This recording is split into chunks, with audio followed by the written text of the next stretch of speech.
Hello, welcome everybody. This is Horrible and Light. I'm Mary. I give a conservative perspective about the world around me. Feedback is immensely important. Feel free to reach out to me. Best way to do that is through, first of all, email, and then second of all, YouTube.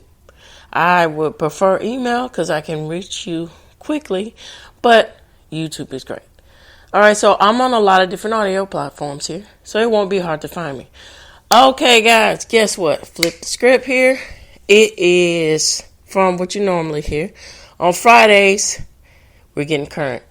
So, this week, I'm going to give my thoughts on the new Mortal Kombat movie coming out, and then I'm going to give my thoughts on Street Fighter, which is going to premiere in October, And then I'm going to talk about this lovely little game coming out and all the buzz with the controversy, which is really suitable a lot to the polarization here now in our social, cultural climate, pragmata.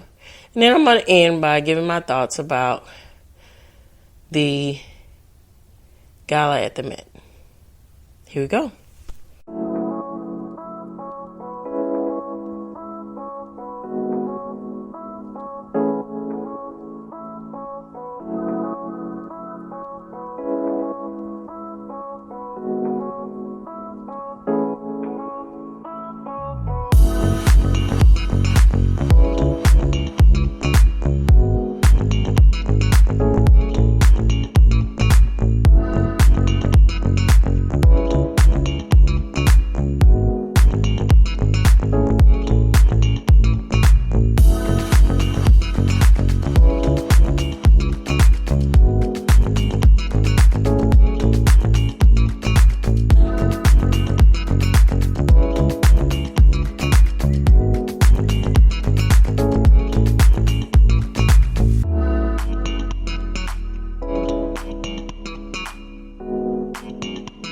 All right, everybody. So I'm hoping now.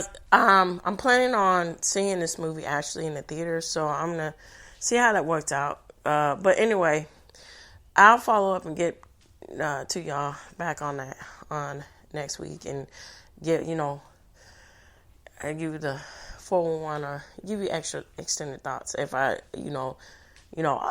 just about everything. So.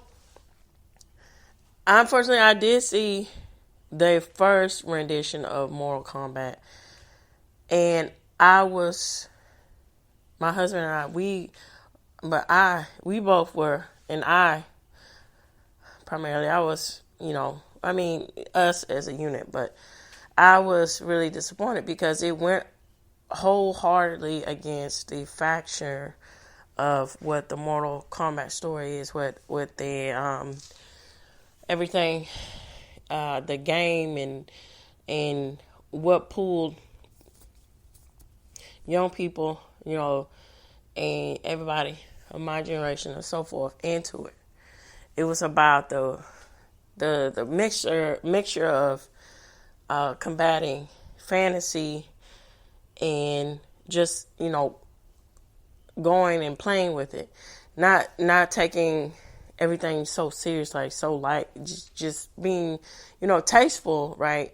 But, delving into stereotypes in a way that is just, if you can tell people who were on the staff who originally were creating Mortal Kombat, when for the arcade game and then turning into what it turned into, it was just about fun and then just getting spread out, doing something creative and new for youth, for kids, for young adults, and run down the list.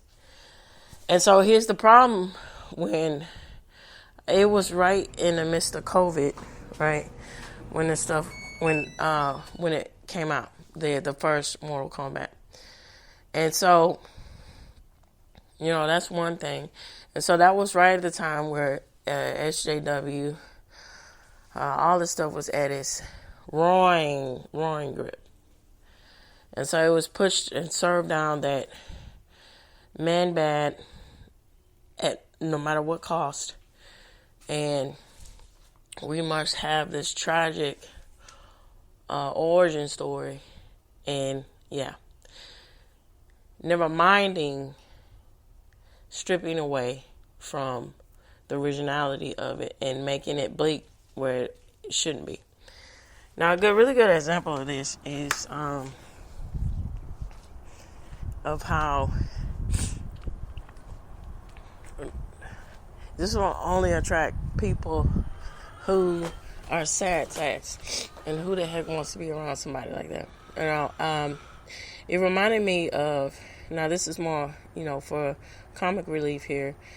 For those who know what I'm talking about, So, back in the early 2000s, there was a comedy sketch by Rachel Dratch called Debbie Downer, right?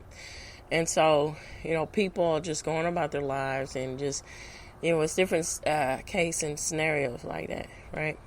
And then all of a sudden she just started shouting out some random depressing things to get really what it was, to get a rise out of people, because she was a self-loathing person. So her, that's what they were hinting at and underlining to, that she's just a really, the adage really means something. Misery loves company. Okay, and it's just unfortunate, SNL that's when it was still pretty decent. They shied away. I don't know what it is now. I'm not really interested in SNL anymore. It phased out for me right when Amy Poehler and all of that, right in early mid 2000s, right? So anyhow, there's that. Now, Street Fighter. Moving on to that, Street Fighter. I have really a lot of high hopes for that, because it looks like the way, when I saw the trailer, and especially with the Miz being cast in it, it's a lot, really, strong cast, and then it's some knowns and then some unknowns, but it just that I think that's what helps a lot when we talk about, when we get in the realms of movies like this and in other movies, when I don't know, it's really the dynamic of how it's going to play out. A lot of times it heavily relies on, are you going to just tell the story? Are you just going to push a agenda? And it looks like they're just going to have fun with it. They're going to keep up with the campiness that the original rendition of Street Fighter did, with Jean-Claude Van Damme and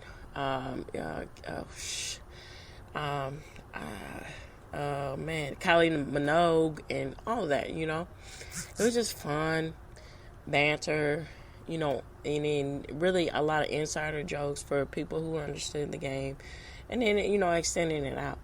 And so when I looked at the trailer, it looks like what it's gonna do is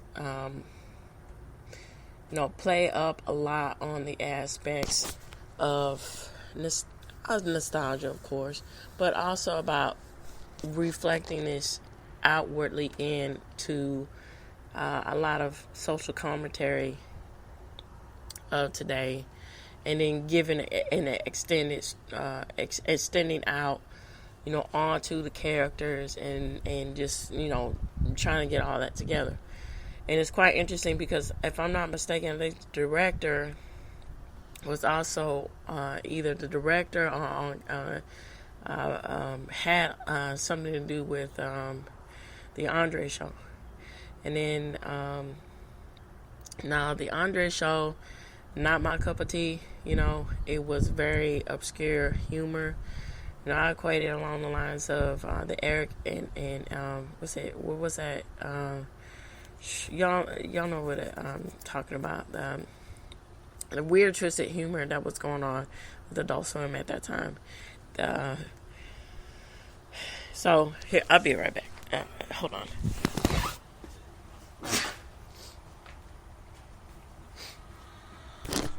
All right, I'm sorry about that, guys. Guys, I'm kind of under the weather, but gotta be a good sport. So, you know, only helps to keep the spirits up. Feel, you know, get amped enough and to do this. So I'm gonna go full throttle. So anyway, getting back to it here. So there's that, right? But I will say with it's very helpful because and then unfortunately that's another thing that can be harmful too, especially when we get into the cultural landscape of comedy today. Comedy is there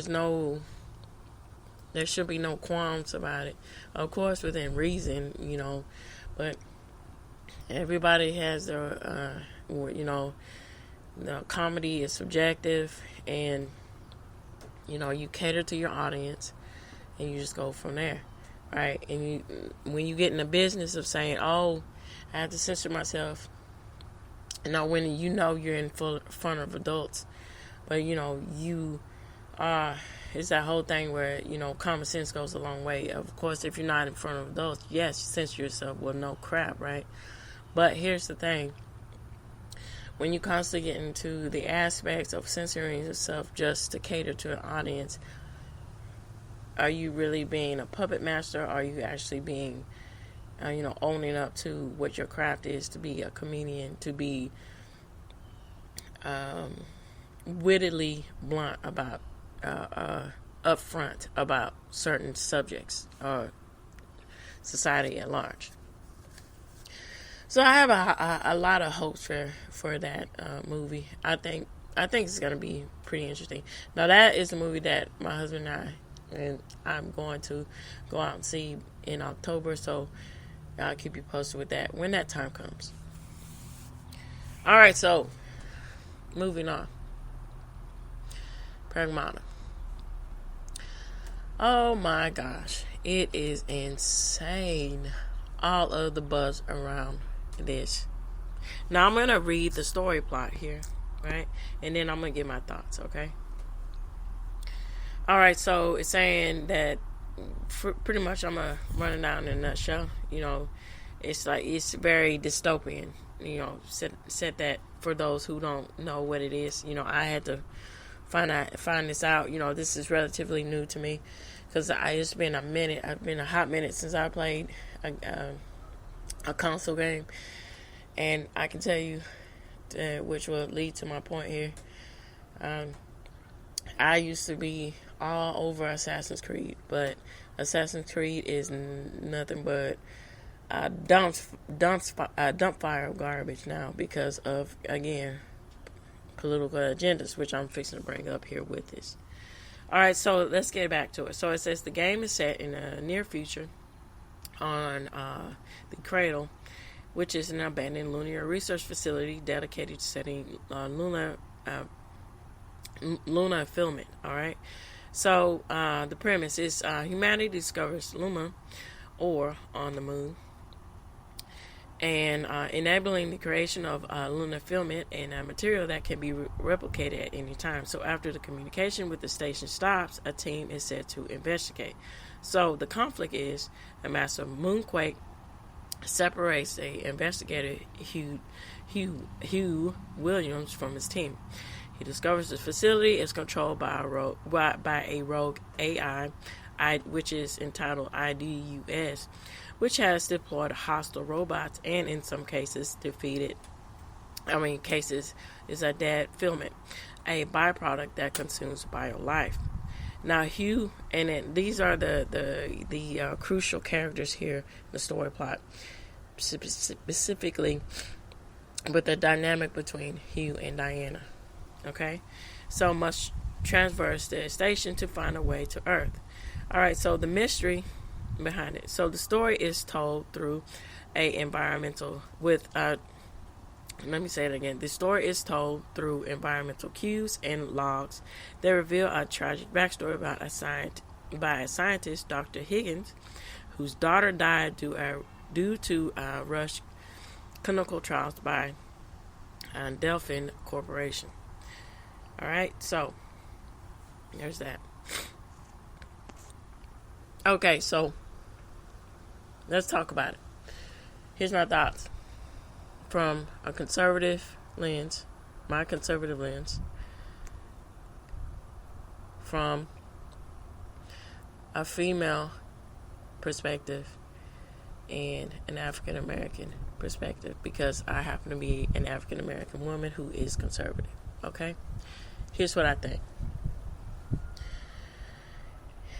This is a vital example of how traditional representation in media is vitally important into the enlightenment of our society. And why am I saying this? Now, the dynamic between Diana and Hugh is quite interesting, because Diana is a little girl, and he brings out Diana is ultimately the reason for all of the problems that are faced in the internet and everything else, with the rah-rah sisterhood of feminism and the ally soy boys who are defending it, right? And looking at this in a different way and internalizing things. Okay, so what it is a little, simply put, it's a little girl.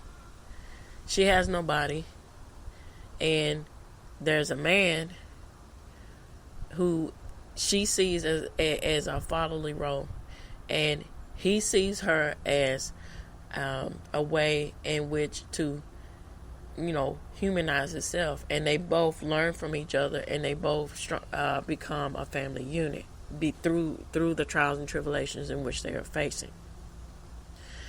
Now, I am heavily all for that, because I can't stress enough, me myself, huge on the aspects of how strong a family unit is. Now, this is something that I personally understand and seen how, if you don't have it, how destructive it is. That's what, at an early age, shaped my viewpoints.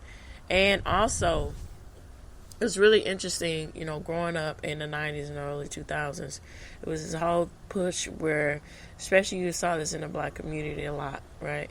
Where it's fine for a black female, to not have any poise, for the most part, right?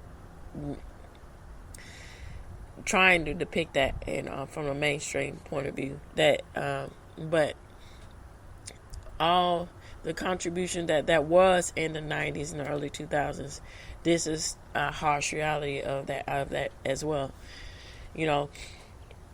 Essentially, it was fine for, and then what you see being present now, but being pulled back, and all these things here. For a young black woman or black woman, it's extremes, right? To be very boisterous, over sexualized, not for anything sustainable. No poise, no class, no nothing, for the most part. But there was a lot of variations in that, right? And then this extends out. When we get into popular music, especially pop music of the early 2000s, when we get into Christina Aguilera, we get into Britney Spears, and we get into even, Queen Bee's out there, Miss Beyonce, and you see what she is, how she just looks hood rat, like even now, it's crazy, right? So anyway, you saw the overall with that, right? So I think it's great that there is there's content out there, especially in the gaming world, that is taking themselves aback to say, you know what, let's separate ourselves, and this will be very successful, because why it's going to be very successful, where it will be a lucrative, you know, franchise, because ultimately that's what people want to see. They want to see something that is that isn't all over the place and where extreme or something. They want, that's what normal people want, to see. And I too, which, as I will say, it's just weird how, that's why it's important to be your own person. I learned that very early too. How, when this whole image of what a conservative person is, like, oh, you're just like Manila, whatever. You don't have any kind of grounds in reality of culture or awareness or anything like that, or but that's not true. It's just, what's the difference is, people like myself, what we obtain to is stuff that is really has a lot of substance in it, which is this is really good example of that. And another really good example is, I think it relates a lot to it, is when you get into Alien, right? So it's quite interesting, the whole series with Alien, and even on to a franchise here. What's that one lady?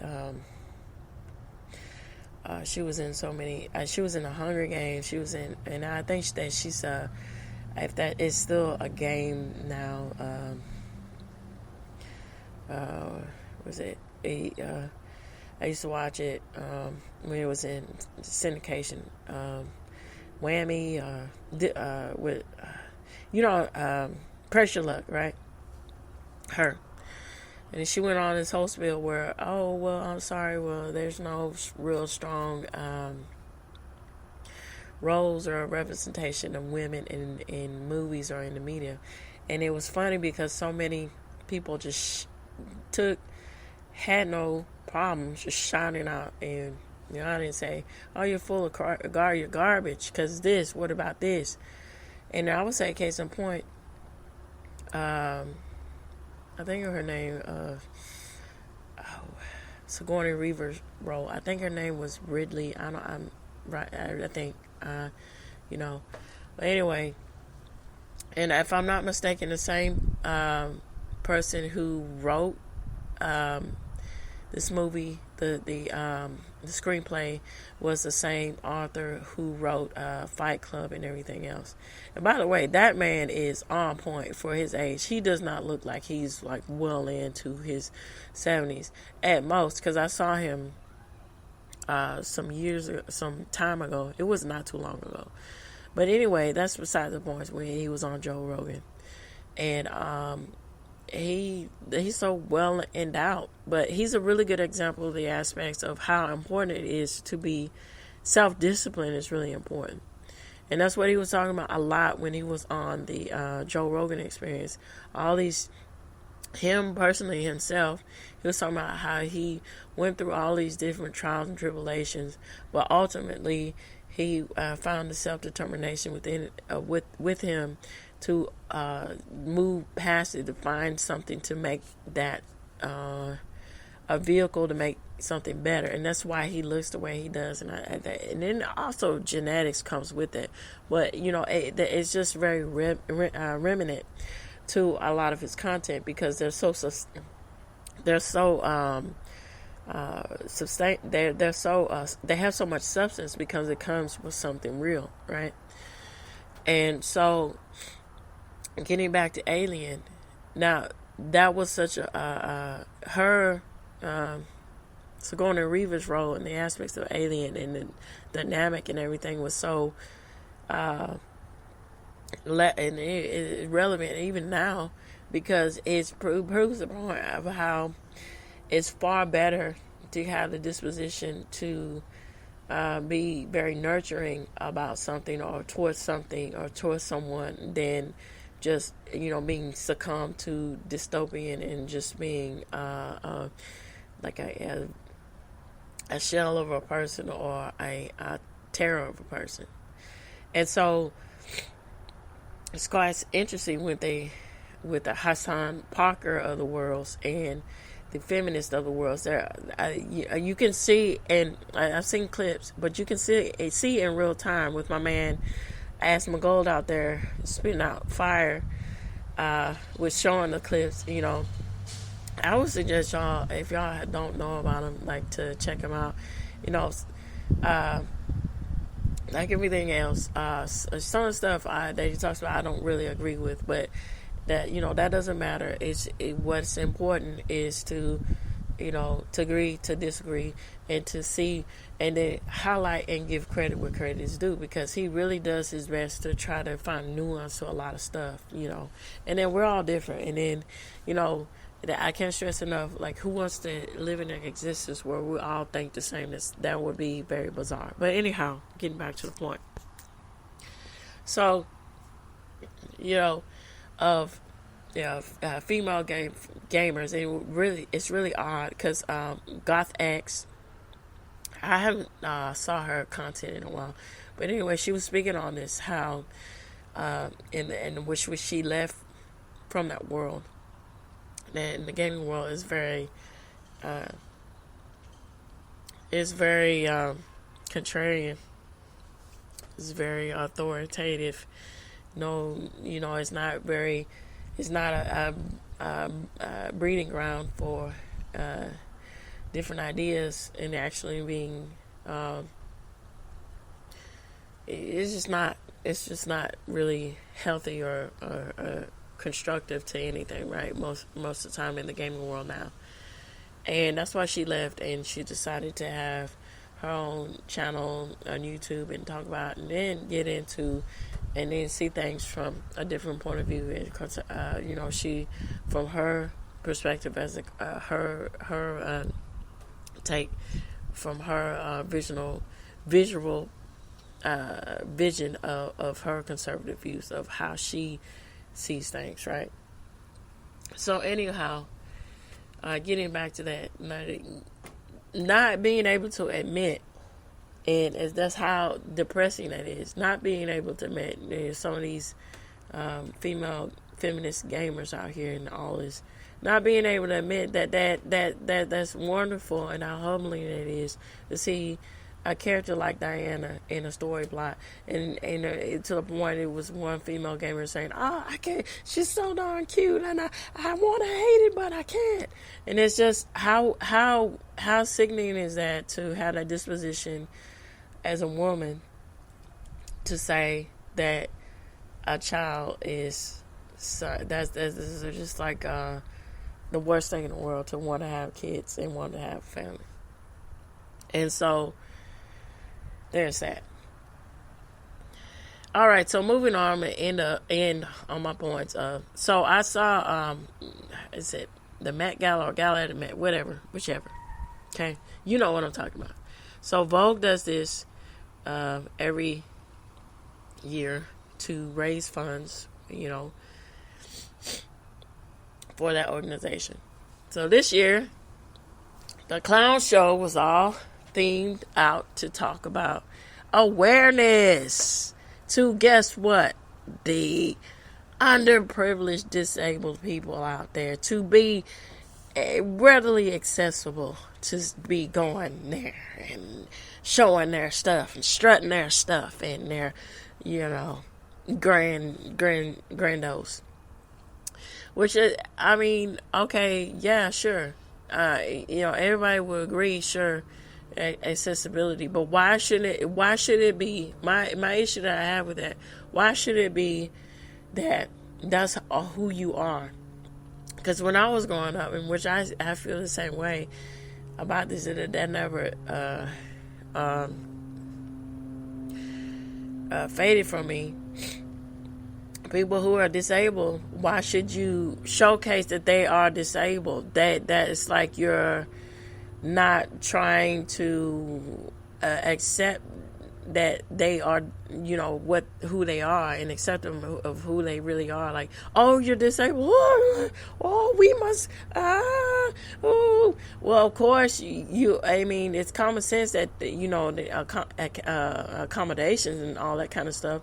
But it's far better to set them up to be very prominent and contribute and be productive citizens in life. But I can't stress enough this falsehood of do-gooder, that's not what this is underlying in this thing. There's there's a false narrative in that, to where they're actually saying, oh, you're the antithesis, you're so because of how disfigured you are, we're going to highlight that, but we're going to make it seem like that's not what we're doing. We're going to, with the social issues, this is what we're doing, and to support you.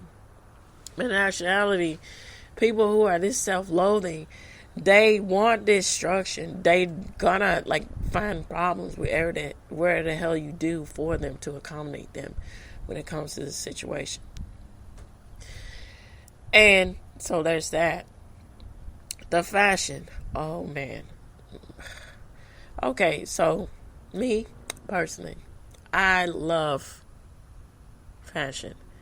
But I can't stress enough, substance with that fashion, okay? Substance here. That's the key word to take for today, ladies and gents. Substance, okay? That's a magical word for today.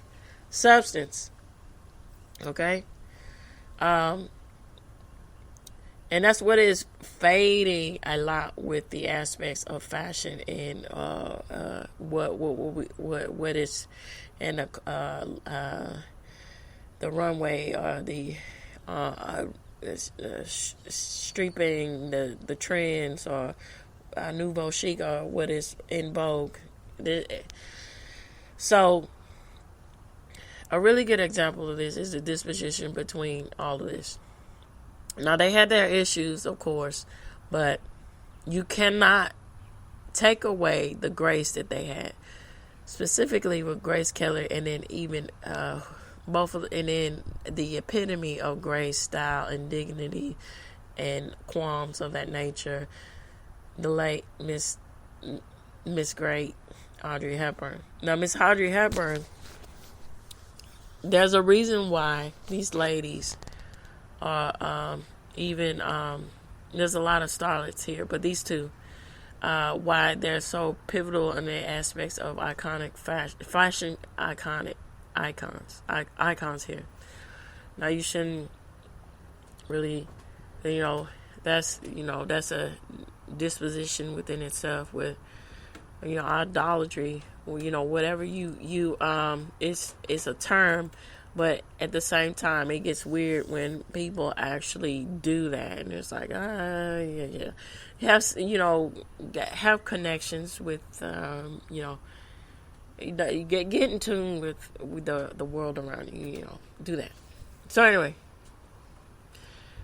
Audrey Hepburn and Grace Kelly, what do they have in common? They exuded grace and class. You never saw them showing a boob here. You never saw them showing a cooch here. You never saw them doing anything like that. That's the difference. And that's what is failing to, going on now with that being accepted to dress like this. It's quite interesting. Now, Jennifer Lopez is a train wreck in herself, even though she tries so hard to make her seem like as if she's a normal human being. But anyway, why am I bringing this up? So I remember it was either 2001 or something. Anyway, it was for a music award show or something like that. And there was a lot of controversy because she was her neckline in a dress that she was wearing. And people asked her, like, what inspired you? Like, how did you, because it was really shocking to wear such a low, pungent neckline like that, right? And then it was more extreme after that. And she was saying, it was originally a bathing suit. I just wanted to do something different. So how do we get to that point to where it's just normal to see somebody just like that? Now, don't get me wrong. There was ladies out there that were, they look graceful and so forth. But all this other things, it takes away from it. And then this whole thing, too, about destructing and tearing down what is meant to be a man and what is meant to be a woman. Because it was this, it was this one guy that was there. You could tell he was wearing, it looked like he was wearing, it just looks like what he was wearing was for anything you will see in a Donna Karen or Diane Furstenberg attire. And quit doing that, okay? That's not cute to be outlandish like that. And it was quite interesting. I forget her name, but she was the original Mean Girls, and then I think she's in a housemaid or house something like that. Anyway, she was being asked, and she was saying, "Oh, it was this one." I think the interviewer who was talking to her, she was one of the most commercialized plus size models or something like that. She was talking to her another she's an actress model, but I forget her name. She was on a Paper Plane. She's in a bunch of stuff, a lot of stuff. She's a British actress too, or she's an actress, but she's British. Okay, so anyway, and I'm trying to exude like a normal chit chat, or to trying to relate to the people who we are just like you, common heirs, right? This BS conversation. Oh, I read about you. I heard that you have ghosts or something, right? And then she went on. The lady who was talking to her, it went on saying, sorry about that. Went on saying this whole thing where, well, you get milk from, you drink milk from him, and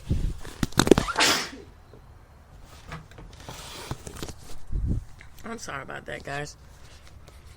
And she was taking, she was trying not to rock the boat.